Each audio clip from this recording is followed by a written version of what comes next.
तो बस सिंपल सा हमारा ये जो है ना, ये है हमारा सेल का डायग्राम वगैरह जो भी है अपना, ये सेल का स्ट्रक्चर वगैरह है।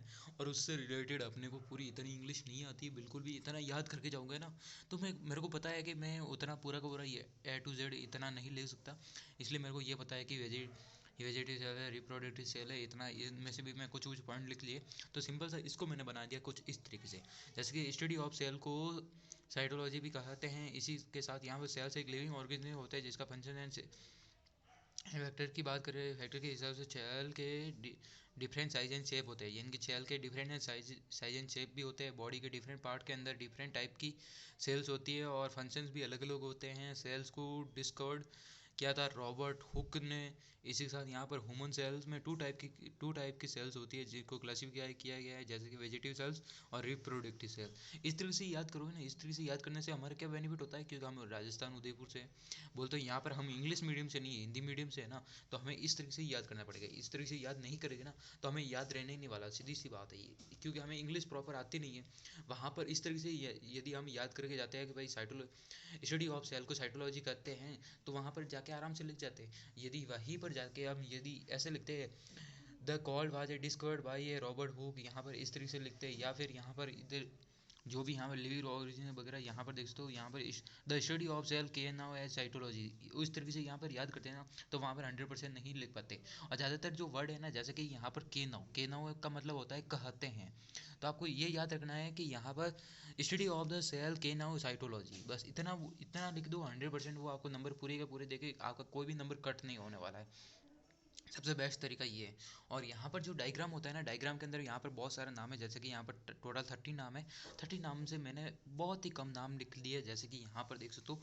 ये मैंने कुछ इंपॉर्टेंट जो भी लाइसोसोम हो गया, सेल मेम्ब्रेन हो गया, यहाँ पर सेंट्रोसोम हो गया, प्लाज्मा हो गया, स्मूथ ईआर हो गया, राइबोसोम हो गया, ग्लोजी बॉडी हो गया, यहाँ पर न्यूक्लियस हो गया, न्यूक्लियस हो गया, यहाँ पर लाइसोसोम हो गया, और इसी के साथ यहाँ पर माइट्रोकॉन्ड्रिया हो गया। तो ये मैंने जो इंपॉर्टेंट नाम थे ना, इंपॉर्टेंट नाम यहाँ पर लिख दिए। अब दूसरे नाम गए तेल लें, क्योंकि यहाँ पर अपने को इतने ही याद हो गए, ज़्यादा याद वैसे भी होने वाले नहीं है। तो अभी इनमें से थोड़ा बहुत यहाँ पर प्लाज्मा के थोड़े बहुत देख लेना है, जो भी हैं थोड़े बहुत देख लेंगे, एक एक दो लाइन, और जो भी है अपने को टीप देना है। क्योंकि एचजीपी के अंदर मांगता क्या है, डायग्राम मांगता है ना, तो डायग्राम ही मैं तैयारी कर रहा हूँ। मेरे को कुछ भी अभी देखो मेरे पास ओनली फॉर 10 to 15 डेज है। 15 डेज के अंदर मेरे पास 3 सब्जेक्ट है, मैंने पूरे साल पढ़ाई नहीं की। मैं खुद भी मानता हूँ कि मैंने पूरे साल पढ़ाई तो नॉर्मल की, नॉर्मल इतना नॉर्मल कि पास होने का कोई भी सहारा नहीं है। तो यहाँ पर देखो, फीमेल रिप्रोडक्टिव सिस्टम, बहुत ही कम नाम लिखे हुए। अंड संड कैसा भी डायग्राम बनाओ, बस आपको डायग्राम बनाना आना चाहिए कि हाँ भाई डायग्राम ऐसे बनता है। कोई भी कंफर्म जरूरी नहीं है कि भाई आप प्रॉपर अच्छी तरीके से बनाओ, बस आप कोशिश करो कि भाई हाँ डायग्राम आपसे बन जाए। यहाँ पर ये सेल का डायग्राम है। अभी अभी अभी मैं आपको डायग्राम दिखाता हूँ और भी दिखाता हूँ, जैसे कि यहाँ पर ये किसका डायग्राम है आपको पता है? ये है आपके स्किन का डायग्राम है, जो कि आप देख लो। इसी के साथ ये भी स्किन का डायग्राम है। यहाँ पर ये न्यूरॉन्स का डायग्राम है। इसके साथ और भी डायग्राम है, मैं आपको दिखाता हूँ, जैसे कि यहाँ पर देख लेना। ये हैं आपके जो ब्रेन है ना, ब्रेन का डायग्राम है। ब्रेन का डायग्राम आपको ऐसा देखने को मिल रहा होगा जैसे कि आप भी सोच रहे हो कि भाई हैं क्या। ये देखो, ये भी ब्रेन का डायग्राम ही मैंने बनाया है, ब्रेन का डायग्राम बनाया जिसके ऊपर सीधा से यहाँ पर बॉक्स बना दिया, यहाँ पर लाइंस बना दी। लाइंस बनाने के बाद यहाँ पर ये साइबोसोम हो गया, यहाँ पर मिड ब्रेन हो गया, यहाँ पर देखो पोन्स हो गया, यहाँ पर ओवेरी हो गया, यहाँ पर डीप लिम्ब सिस्टम हो गया। इस तरीके से यहाँ पर ये मैंने सारे के सारे थोड़े बहुत नाम लिख दिए, और नाम लिखने के बाद इसको डायग्राम को बना दिया। इससे क्या होगा ना, मेरे को मेन पॉइंट मिल जाएंगे। और इन मिड ब्रेन के ऊपर कुछ भी मैं थ्योरी लिख दूंगा यार, मिड ब्रेन लिख दिया, ऊपर एक ब्लैक हेडिंग लगा दी, और उसके बाद जो भी टीपना है टीप दो। बस इम्पल्स वगैरह कुछ भी अपने को नहीं आता है तो फिर भी टीप दो। ये ऊपर की लेयर होती है, अपर लेयर वगैरह कुछ भी, इतना कौन देखने वाला है वहाँ पर। और देख भी लेगा ना तो इतनी ज़्यादा टेंशन नहीं है, क्योंकि आपने डायग्राम बना दिया।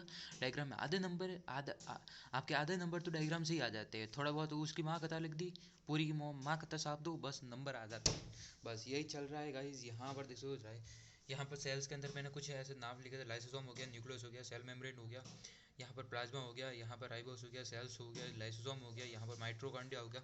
तो ये मैंने नाम लिख दिए, और ये सेल के वगैरह डायग्राम वगैरह बता। यहाँ पर देखो स्पाइनल कॉर्ड, यहाँ पर स्पाइनल कॉर्ड हो गया, मिड ब्रेन हो गया, मेडुला हो गया, पोन्स हो गया, साइबर सेलिब्रेन हो गया, डीप लिम्ब सिस्टम हो गया। तो ये हो गया यहाँ पर। फीमेल के अंदर देखो वेगेना हो गया, ओवेरिया हो गया, फिलिम्पेरा हो गया, यूट्रस हो गया, यहाँ पर एक्ट्रो वीवैक्स हो गया, एक्ट्रो सर्विसेज हो गया और एक्स्ट्रा ओएस हो गया। तो ये सारे के सारे मैंने हैं वो यहाँ पर एक यूट्रस, हाँ यूट्रस हो गया है। तो ये मैंने नाम याद रख दिए। ये नाम याद रखने से ये होगा कि जो भी वहाँ पर नाम लिखने होंगे ना, ये नाम लिख दूँगा, दूसरे के तेल लेना, सीधी सी बात है। इतना मैं याद करने बैठा तो मेरा पूरा सब्जेक्ट पूरा क्लियर नहीं हो पाएगा।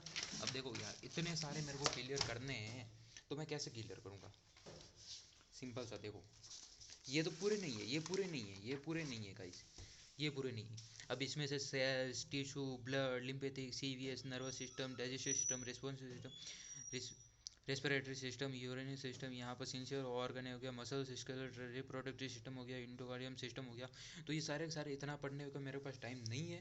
तो सिंपल सा मैं यही करूँगा कि यहाँ पर इनके डायग्राम वगैरह देख लूँगा और थोड़ा बहुत इसकी डिटेल देख लूँगा, फिर आगे जा के महाकथा लिख के आ जाएंगे, बस हो जाए, भगवान करे पास हो जाए तो ठीक है, वरना क्या कर सकते हैं भाई। तो जो भी भाई चैनल पे नए हो, चैनल को सब्सक्राइब कर देना, बेल आइकन को ज़रूर प्रेस कर देना। हमारी व्लॉगिंग ऐसे ही आने वाली है, क्योंकि हमारा जो आगे का कैमरा है ना, वो सीधी सी बात होता है वो तो ख़राब हो चुका है। तो इसकी भी क्वालिटी ठीक ठाक आ रही होगी मेरे ख्याल से। तो फिर भी देख लेना भाई कैसी आती है इसकी क्वालिटी।